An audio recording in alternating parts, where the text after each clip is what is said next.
Call to order the City of Beaumont Planning Commission meeting at 6 p.m. Roll call, please. Commissioner Tinker? Yes. Commissioner Smith? Yes. Vice Chairman Voss? Chairman, I'm sorry. but yes. I Here. have that written wrong. I'm sorry. Chairman Voss? Here. Vice Chairman St. Martin? Here. Please stand for the pledge. I pledge allegiance to the flag of the United States of America and to the republic for which it stands, one nation, under God, indivisible, with liberty and justice for all.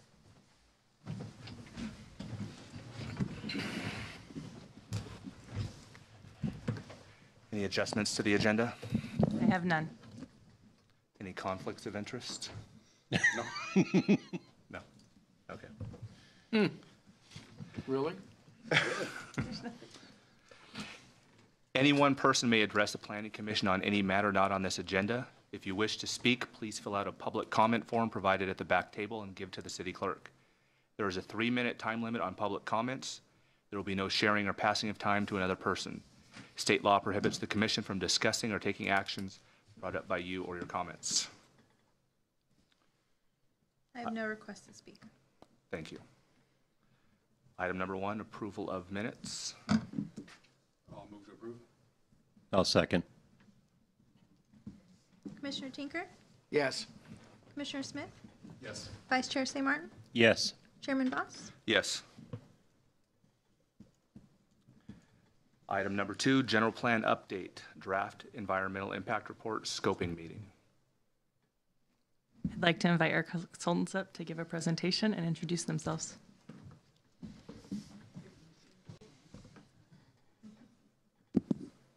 Hi, Chairman Voss, fellow commissioners. I'm Stephanie Standifer. I'm with Albert A. Webb Associates. We are the EIR consultant working with Ramey and Associates on your general plan update. Tonight is the exciting portion of the public scoping meeting where the public is supposed to come and tell us everything that they want to see in the EIR. But as commissioners, now pretty much you get the whole night to tell us everything that you want to see in your EIR. I have a brief presentation that I can walk us through. So I think you've probably seen this before. This is the general plan process. We are about to embark in the drafting of the general plan. We're hoping to be done with that in the summer of 2018. Oh, sorry, is that not on your? Yeah, it's okay. Okay. They're not seeing it on this screen. Okay. So I'm Sorry. just realizing. So CEQA, the California Environmental Quality Act, which is what we do here at Webb. Oh, I'm sorry, I didn't introduce Stephanie Tang.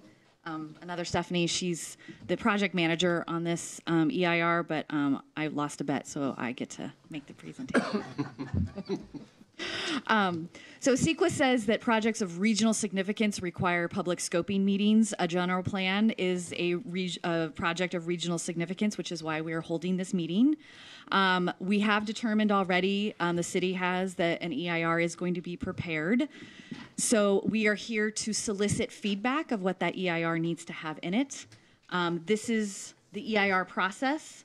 We are just at the very beginning. We have already issued what's called a notice of preparation. That is a public notice notifying everybody on our distribution list, neighboring cities, the county, all these state agencies. Hello, we're doing an EIR. Please write us letters and tell us what you want addressed in the EIR on the general plan. So we've already done that. Our public review period is going to end April 9th. And so after that, we will consider all the comments we have. Meanwhile, we will be working on the EIR. And when those comments come in from folks that say, we want you to address this, this, and this, then we make sure that we've got that analysis already in the EIR. And if we don't, then we go ahead and add it. And then as we progress, we will release the draft EIR for public review again. The public gets 45 days to comment on the draft EIR. And then we go into our final EIR phase, which is responding to all of the comments on the draft EIR, and then it comes back to bodies such as yourself and City Council for final certification of the EIR. So as I mentioned, we are in our 30-day public comment period for the notice of preparation of the EIR. Written comments need to be to the city by April 9th, and the comments are supposed to be focused on the environmental impacts that people want to see addressed in the EIR. So typically we would have done an initial study, just as an FYI. No initial study was done for the general plan because essentially every issue area in the EIR we want to be able to address. We were also trying to save time and money for the city by skipping that part of the process, which CEQA says you are allowed to do. So in this particular case, you're going to end up with a very robust EIR instead of not having certain chapters, like mineral resources is usually a chapter that doesn't appear in an EIR because we can say in the initial study there's really no impacts. But in this particular case, we're actually going to go ahead and have minerals. So it will be a very thorough EIR. It will address all of the issue areas that CEQA says we are supposed to address. We will have mitigation measures in there if they're needed, if we find any significant impacts with your general plan. And so basically, as a reminder, this was mainly for the public to understand the general plan is what we are analyzing. That is our project. And essentially, it's the land use plan that CEQA is really more interested in. Not, the policies and whatnot are relevant, but we're really starting to hone in on what are the physical changes to the land uses, what are the implications of those changes, or even having those designations.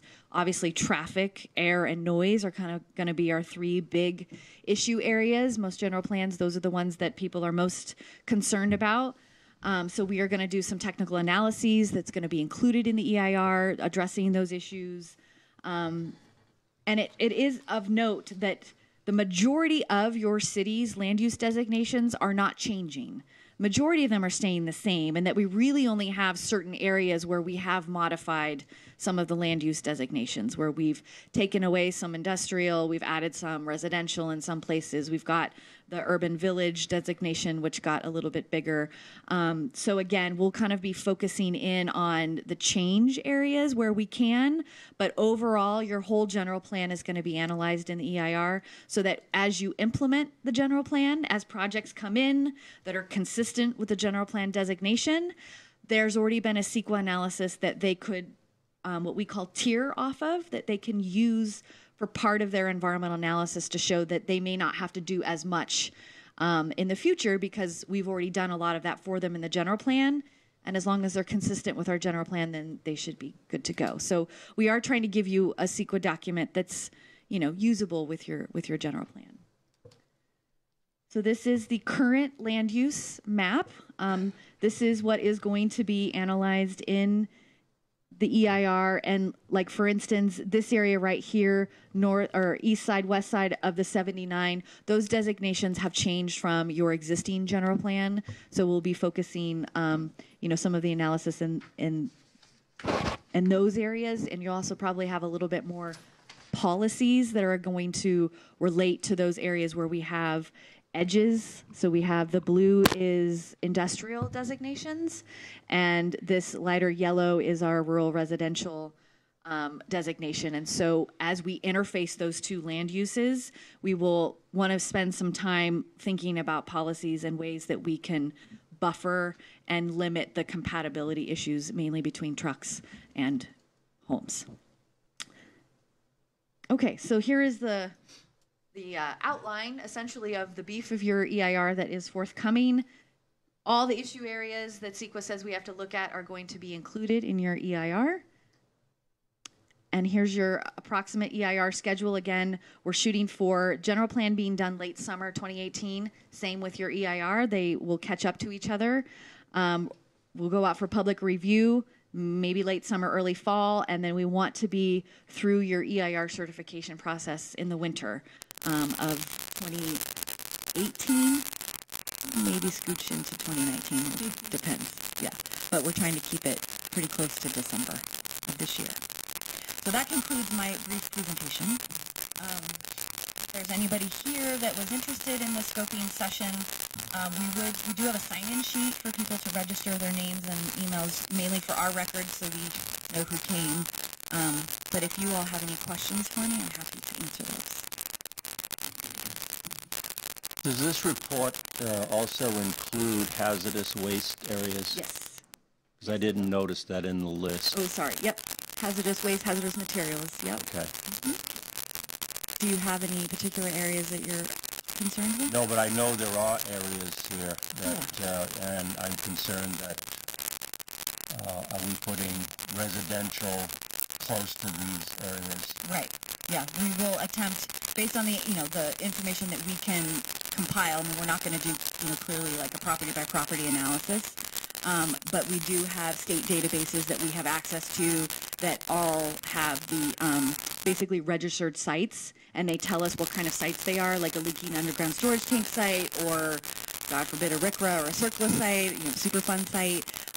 So we'll have that information that we'll put in the EIR so that we are aware of where these situations are. And if we find that, for instance, that there was some contamination site that the state knows about, then we'll have to address that. But I'm not aware of any at this point because we haven't done the analysis yet. But that will be.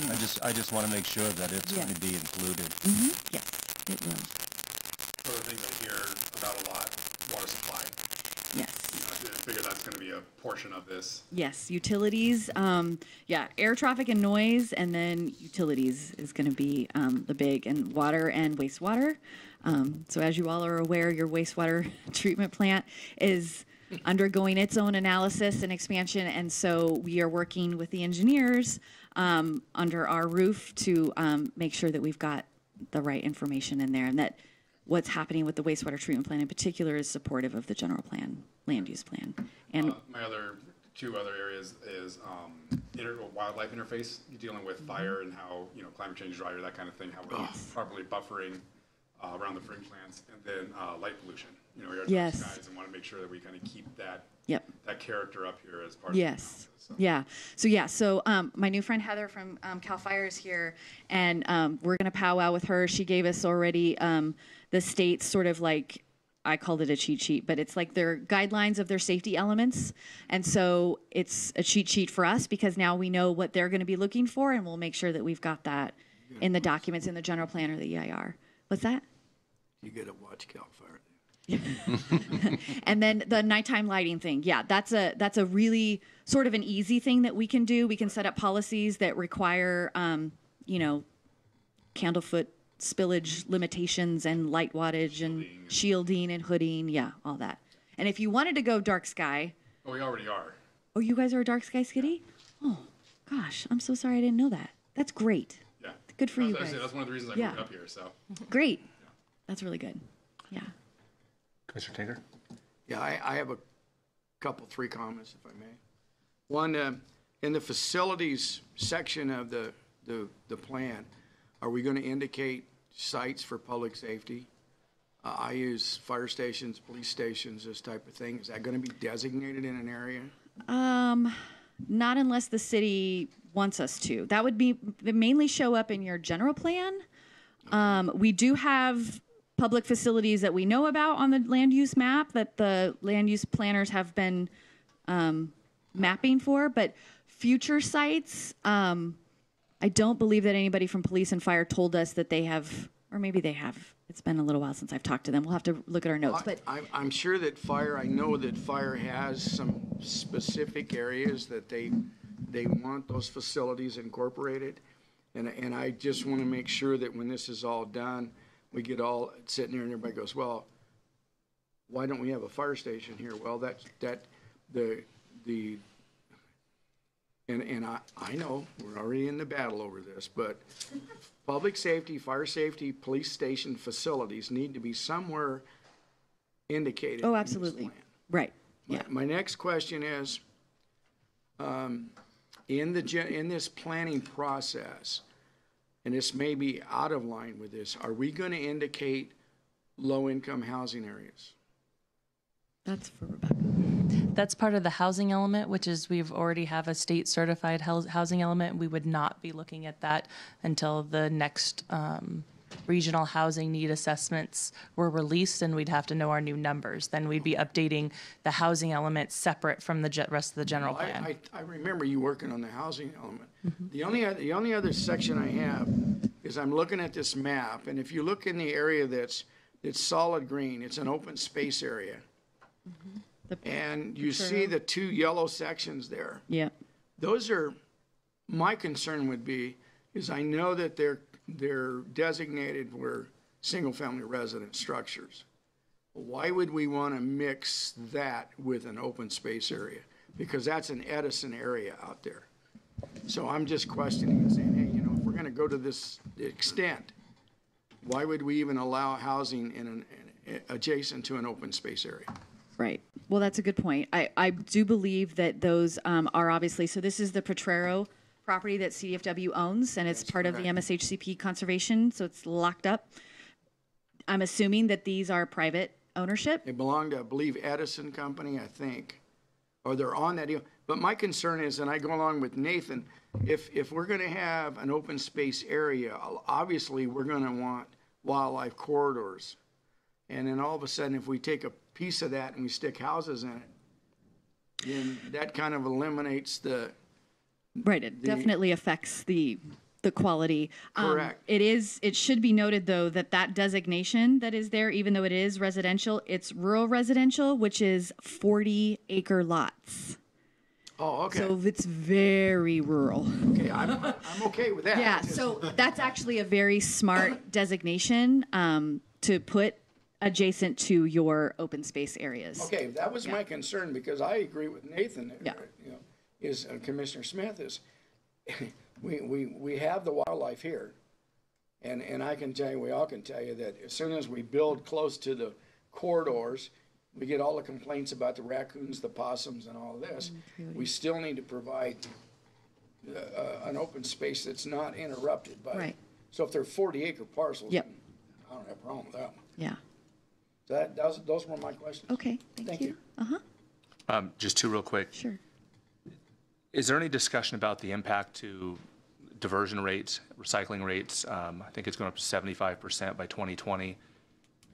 Does this at all look at the impacts to that? Yes, we have a solid waste section that we have to include, and recycle, meeting all of the state requirements for recycled waste is part of the analysis that will be in the EIR. So yeah, we'll be taking a look at all of the requirements that the state has and coming up with policies that make sure that the city can meet those. Okay. Yeah. Final question. You said there were a few changes in land use designations. What were they? Well, the rural residential designation went from, I can't remember what it used to be, but it was rural residential, but it was half-acre like- lots stuff? Yeah. Half-acre lots, Yeah, so now you're 0 going to to 2 units 40-acre per lots. So is that now rural ranch?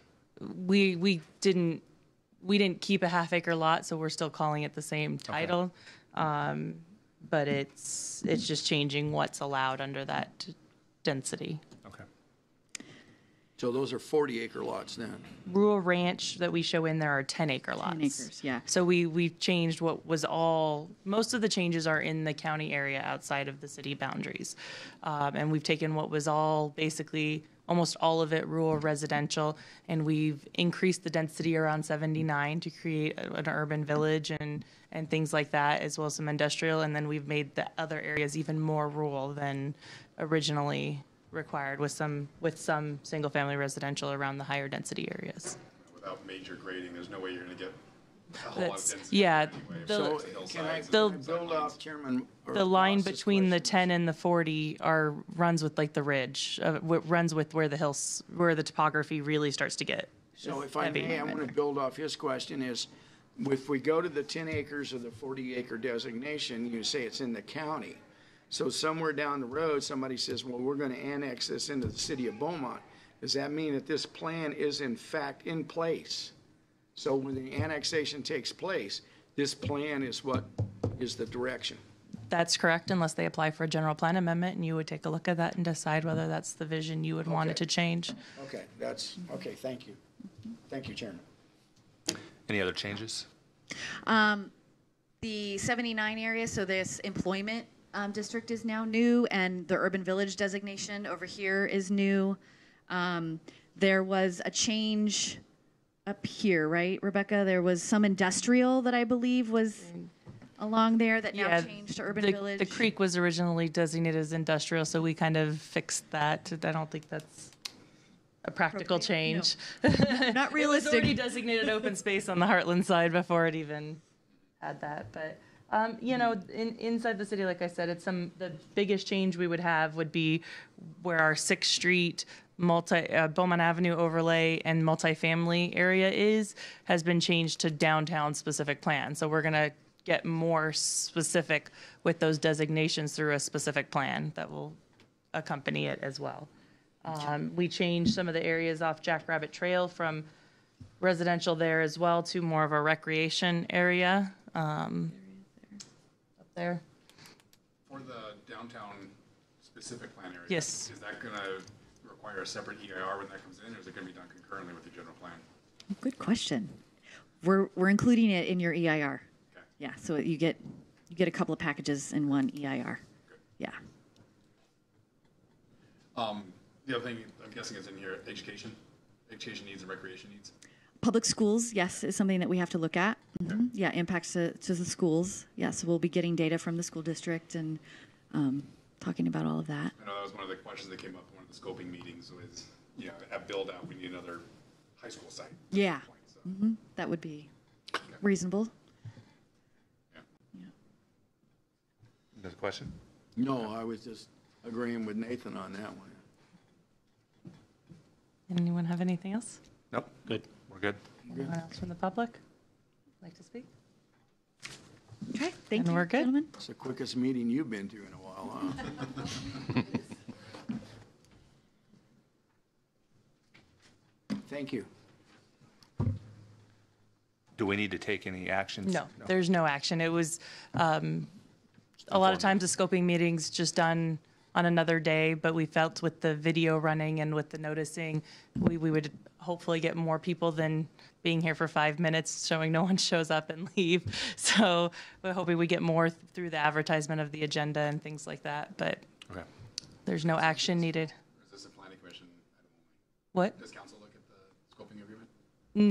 No, this is our scoping meeting. We just decided to do it at the planning commission instead of at the council. Thank you. Item number 3, downtown parking requirements.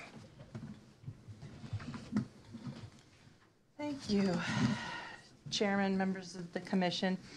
As I'm sure you know, we have a municipal code that has parking standards.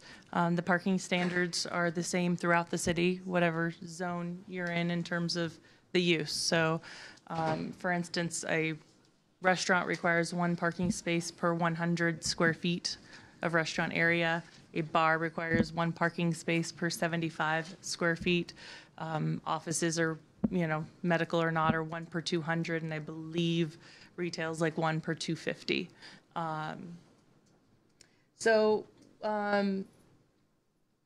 And with changes, when there's an addition, change of occupancy, or manner of operation, which would increase the number of parking required, the additional parking or loading shall be required for any such addition, enlargement, or change. And staff has identified recently in the downtown, many buildings are considered legal non-conforming with regards to parking. Many have minimal or no parking available and have no additional space to add parking. This effectively limits the uses of these buildings or potentially redevelop downtown. Current uses are usually in our downtown retail and office uses. The options currently available to the applicant that doesn't have the ability on site to add a parking lot because there's no space or no property would be to acquire remote parking through a remote parking agreement or apply for a variance to the planning commission. A variance would run with the land almost permanently for the use. A parking agreement could be, is recorded on on the site that the remote parking is and could be removed with city approval, basically, if it were to go out to business and change back. Staff is looking for direction from the planning commission, whether you guys would like to consider new parking requirements for the downtown area. We provided a list of options for consideration, which includes no change at all. You guys are comfortable with where it's at and maintain as approved. They still have the ability to apply for a variance or do remote parking. Create a new parking requirement for some or all of the uses in the downtown. So if you wanted to encourage restaurants or something like that, you could create a reduced parking requirement for restaurants in downtown, but leave all the rest the same. or reduce for retail and leave all the rest the same. You could do a percentage across the board, 10% reduction if you're in the downtown. Of course, with all of these, we'd have to define what we want as the downtown area. Consider parking requirements specific to the downtown boundary area, which could include no parking for existing buildings. So basically remove certain parking barriers. Create a conditional use permit process for downtown to allow for reduced parking. So it'd be similar to a variance, but the CUP could be restricted to that specific use instead of running with the land like a variance would. A variance, usually if you issue a variance for like a setback, that building can always be at that setback. You've reduced the setback permanently from 5 to 4 as long as it's in operation. Where a CUP could be specific to this bar, could have a reduced parking based on this setup, and any changes would need a new CUP. Another option, I think one of my changes. Another option would be to wait until we bring back our downtown specific plan and look at different areas of the downtown and change parking requirements, like a different area for what we are trying to make a walkable, and then you would also be able to look at how new streets might be laid out with on-street parking versus the other side, closer to Highland Springs kind of thing. You could make it only applicable to existing buildings versus new construction. There's all sorts of things that you guys can look at should you want to direct us. Again, should you direct staff to make changes to the required parking, an ordinance amending the code would return to the Planning Commission for a recommendation to council. This ordinance would need to define the area in which it was applied and in which situations they would apply to. As I said, new constructions, existing additions, or existing building only. And so staff is looking for recommendations on if you'd like to make any changes now or into the future. Comments? Yes, I would prefer to leave it alone right now because we've got all the new plans coming forward. In the past, we've dealt with parking requirements on a CUP basis. So let's not jump up here, have staff do a whole new program when we've got a new element coming in before long. If you're going to do a downtown plan, let's wait and adopt a parking program with the downtown plan. That would be my recommendation. I actually feel similarly to that. At this point, I'd like to try to avoid the variances as much as we can, especially if we're going to do this comprehensive downtown specific plan. Do you have an idea of what the timing is on that? Since the EIR has to be done with the downtown specific plan around the end of the year to January. So it's going to be coming up. Yes. So my thought with there would just be, it's just anything where they're trying to meet it, let's go through a CUP process instead. Well, right now our code wouldn't be a CUP process. That would be a change. It would be a variance application. And that's where I think that it may come in handy is to move away from the variance, go to the CUP process. That way we have a chance to review it in this interim time until we have, the full specific plan done and ready to go. I don't know if there's a way from a fee or management perspective to just tie it in with the, building permit application, or if there need to be additional fees. I don't want to necessarily create hardship for people trying to open businesses either. But if it's just for a parking variance, versus, whatever the use, Can we put, if we do a parking variance, we can put a drop dead date on that, can we not? I'd have to double check with the city attorney, but I don't, I'm not 100% sure. My understanding with you earlier and thinking it is, if we issue a variance, that's a forever variance. It is, but I don't know where our limitations on conditions are with it. I'd have to double check with the attorney if we could put a specific end date. You're not supposed to tie it specifically to, like, to an owner or or a specific tenant, but you might be able to put a 5-year limit. Can we tie it to like the use?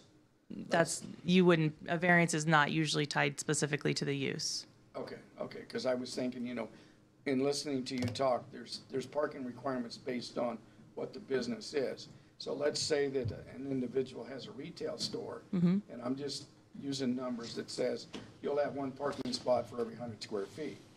Well, we issue a variance, and then the next guy comes in and says, I'm gonna have a bar, then, Then the variance would not apply.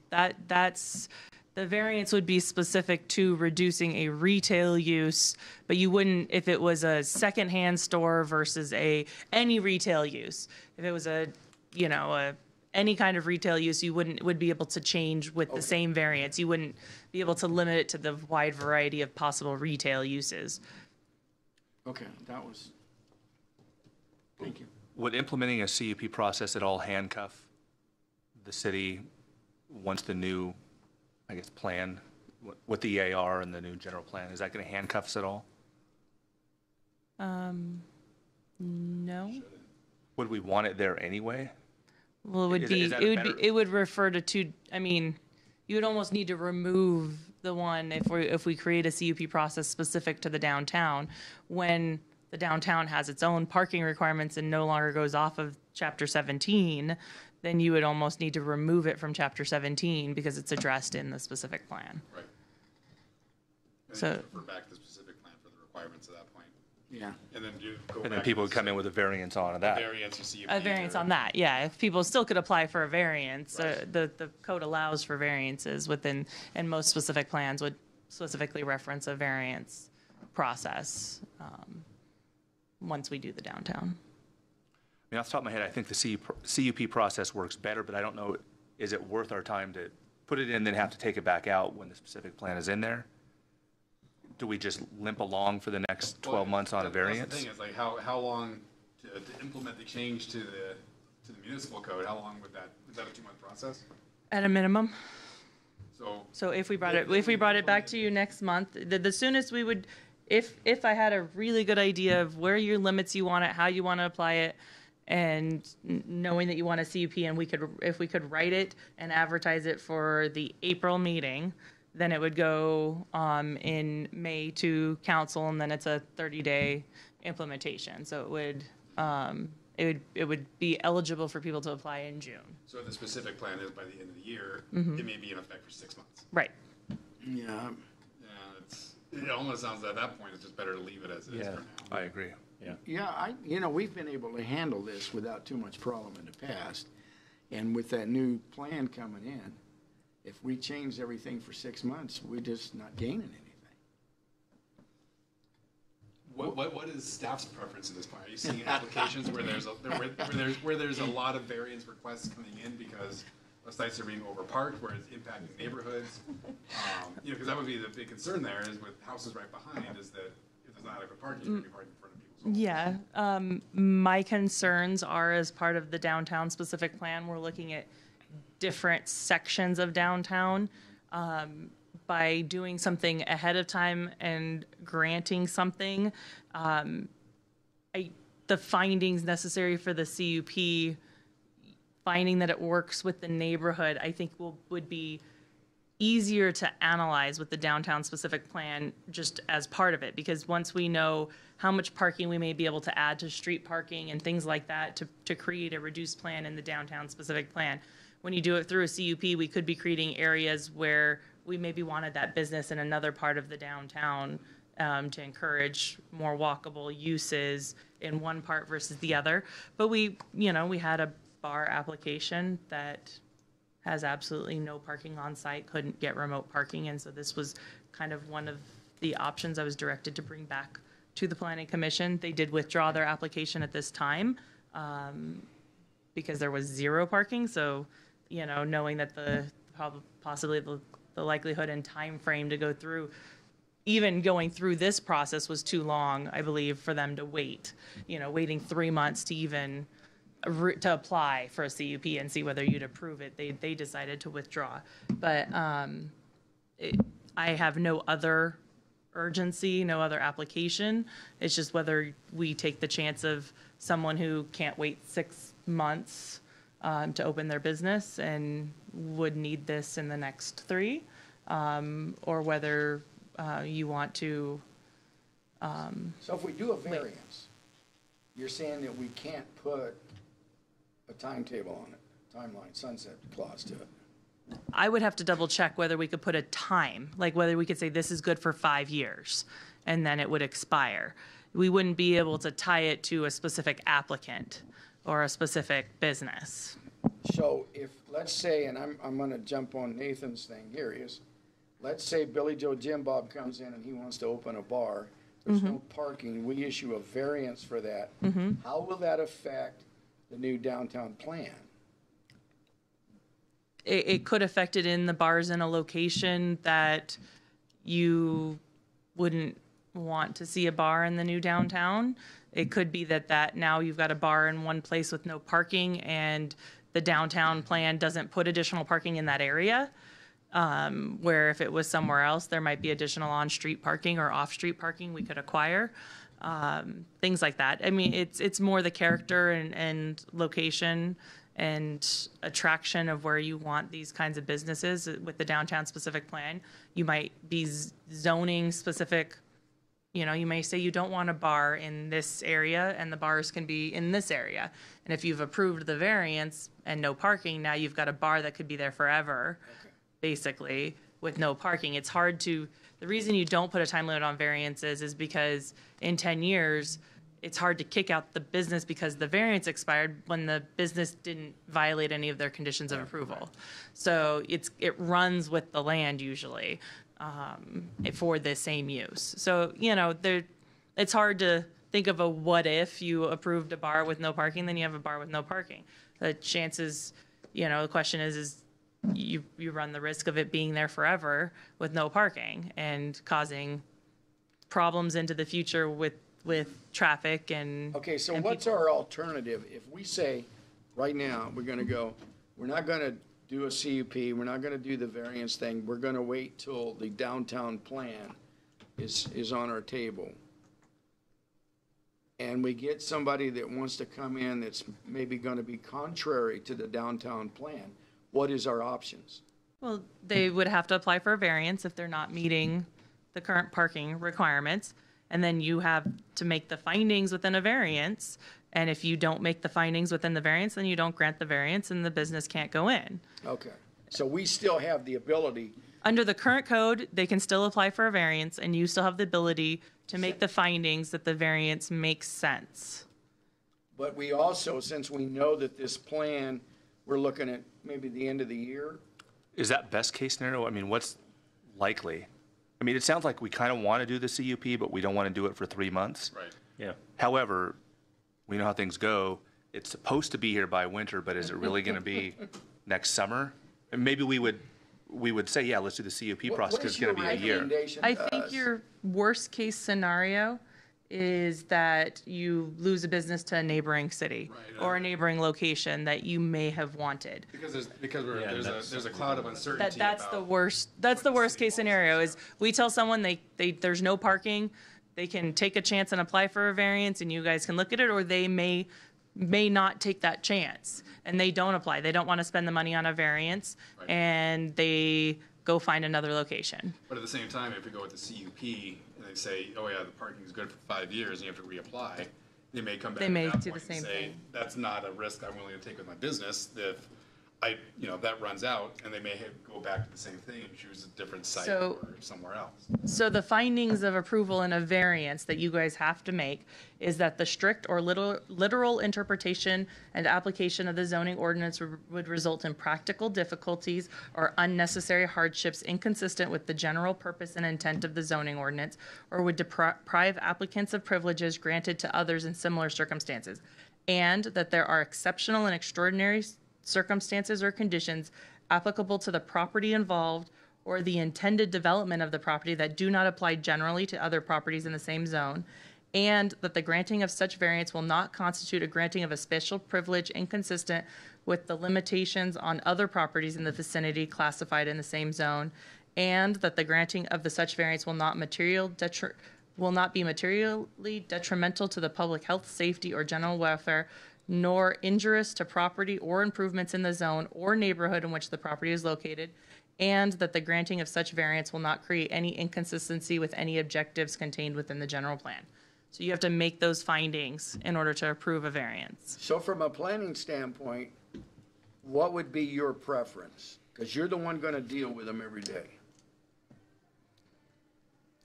Probably I'm status supposed quo, to be right? here asking for your guys' direction. Well, I mean, if you don't mind. No, go You know, for it. My thought on this is that parking requirements, especially if we're trying to create a walkable type environment, they tend to be onerous towards businesses in downtown districts.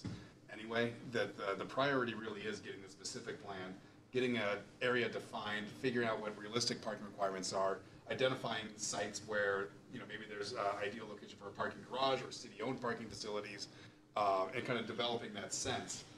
Is, you know, that to me, that seems to be a higher priority to get done than if we have, you know, a business or maybe a couple of businesses that would have trouble otherwise in this interim time period. If it's going to be tied in with the EIR, it's all going to be coming up pretty quick. And so, you know, with that, my thought is that we just leave it as is for now. You know, focus on getting the specific plan back to us, and then we can, you know, I'm guessing are we going to have a workshop on that? You I'm know, not sure. What's that? I'm not sure how we're gonna Okay. move forward with that. I'd have to double check our Okay. 'Cause plan of attack within the general plan. I'd be interested in that, you know, a little early on to put some, just offer some, you know. Yeah, I know we're not starting completely from scratch. We did do the downtown specific plan previously that was never adopted. And so I know we're looking at redoing it. I know there's a lot that still needs to be thrown out because this new one covers more areas and more districts in a sense. But Yeah. No, I'm sure we're having meetings with you guys before we, you know, to discuss how we're developing it. My thought is that's the higher priority, and focus on that, leave things as is for now. Yeah. Are we looking at acquiring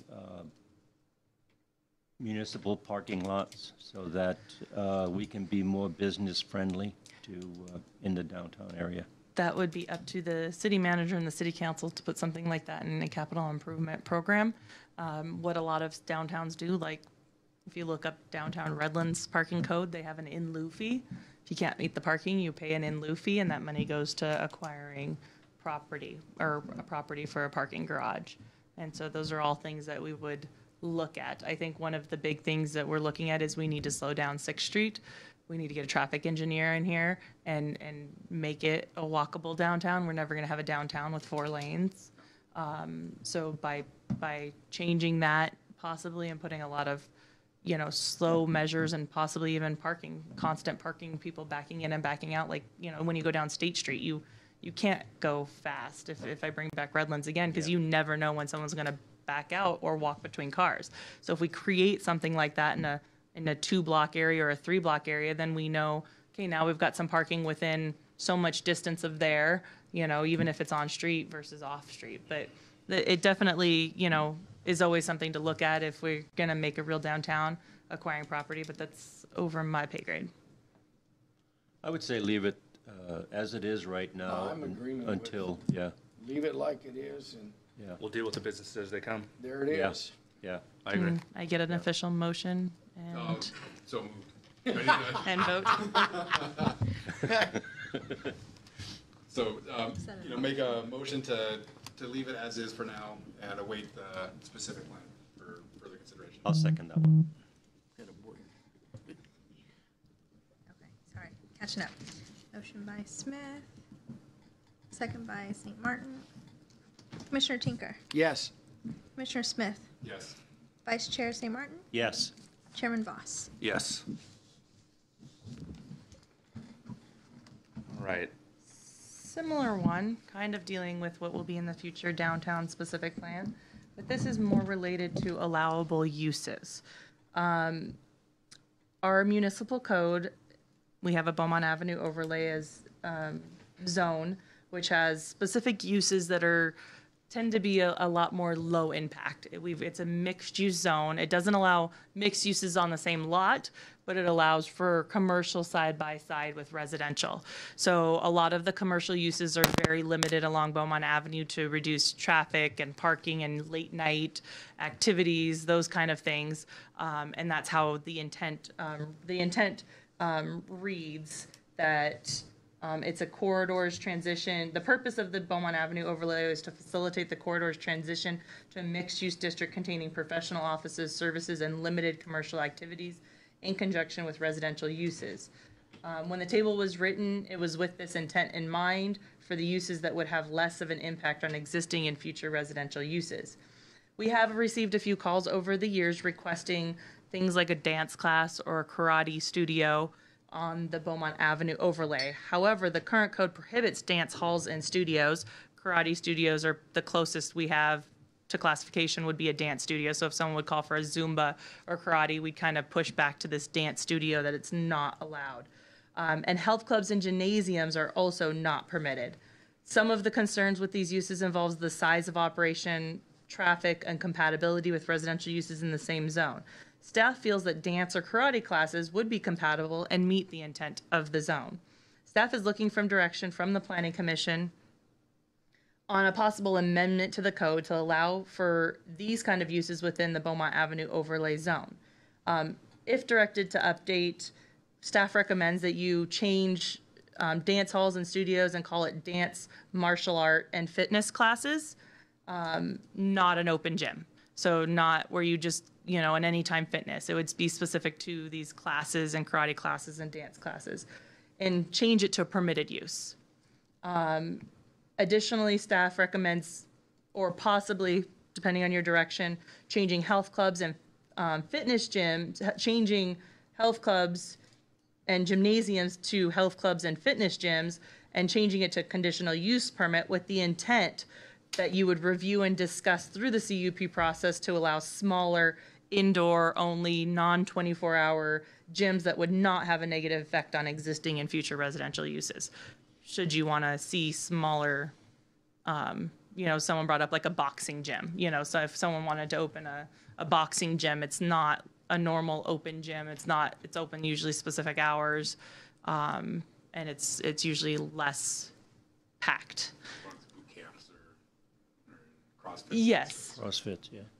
But I made sure to add indoor only because a lot of those all end up go outside. So, because concern with that going outside is that it would affect a neighborhood or adjacent uses. So we're looking for direction on how you feel of that. If you want to do one use and not the other, or make changes to both, we would, again, same process, bring back an ordinance to you guys for recommendation to City Council for approval. Can we make the dance halls and studios a CUP process? Absolutely. Because I don't know if anybody else has kids that have been to Dance Spectrum, but I think that's a really negative impact on the other businesses. That whole parking lot is packed. If you want to go to the next business, you can't because there's cars going all over the place. Mm-hmm. They're taking their parking spots. I think it's a nightmare. But I also don't want to deny that use along Beaumont Avenue. Maybe we could look at each one specifically to say, okay, yes, this will work. No, this one won't work. Mm-hmm. So that would be one suggestion I would look at, is making the dance halls and studios a CUP process. Now, if we were to change this here, more or less, this could be pulled into the overall specific plan for permitted uses in these areas. So. Correct. Most likely the permitted uses wouldn't be a big discussion as part of the specific plan. We'd probably more pull in what we already have into the specific plan. We wouldn't be reanalyzing every allowable use in the corridors unless someone wanted to make a little bit of a change on 6th Street on one area versus another. But I wouldn't imagine like Beaumont Avenue would make much changes in the specific plan, but it would incorporate the uses. I would agree with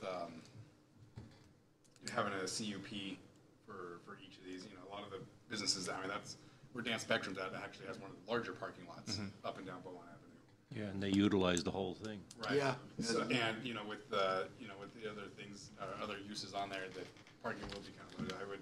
I'd probably be supportive of a CUP process for both. I would recommend that we do the CUP process for all of them, dance hall studios and the fitness, health clubs and fitness gyms. Let's just make it all a CUP process for everything here.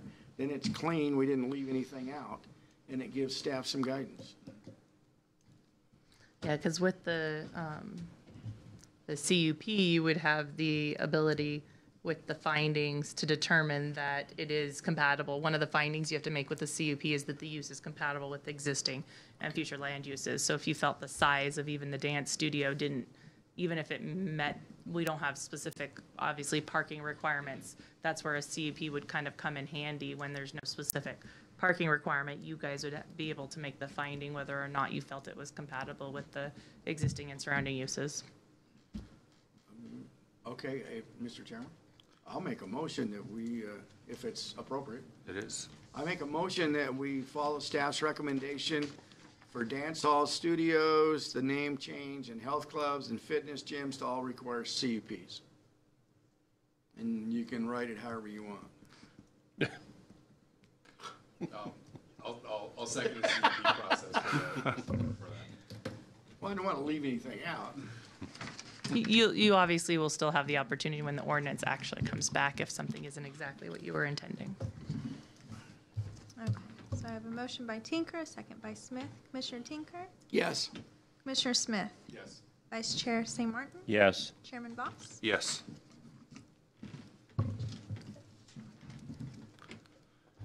Item number 5, conditional use permit 2017-0014 for type 21 general liquor sale. We're still working on the applicant to get the certified mailing labels. I talked to them today. They said that they received it this week. It was supposed to be delivered here, but it was delivered to them. So we're hoping that we will have it and be ready for the next meeting, assuming I get it quickly. Well, it can be a little later if it matches the mailing labels. If it doesn't, then I need time to re-advertise it.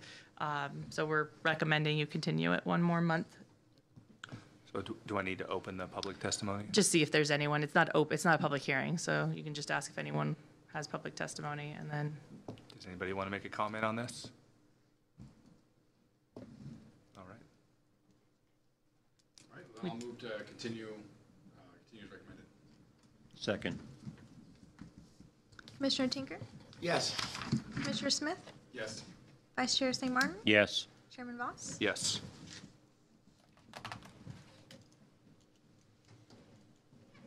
Rebecca, do you have any additional comments? No. New computers? They're cool. Very nice. Anybody else? No. We'll adjourn the meeting at 6:51.